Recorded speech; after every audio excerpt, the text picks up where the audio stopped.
Ariel Investments and Charles Schwab recently released the findings of their 11th annual Black Investor Survey.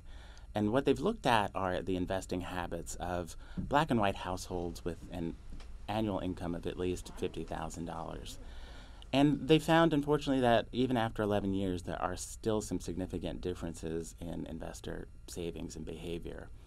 And John Rogers, the chief investment officer of Ariel Investments, offered some insight by noting that even in middle-class black families, there aren't those household conversations around the dinner table, if you will, about saving and investing. There isn't a history of, an inherited wealth that the family is accustomed to thinking about those issues and that provide some exposure for kids.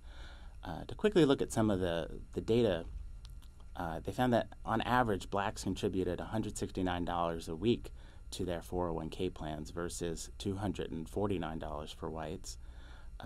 Median household savings for black households was $53,000, while it was twice as much for white households, some $114,000.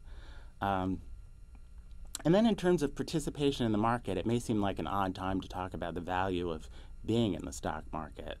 But nevertheless, it noted that black participation was 62% of the households in their survey versus 82% for the white households.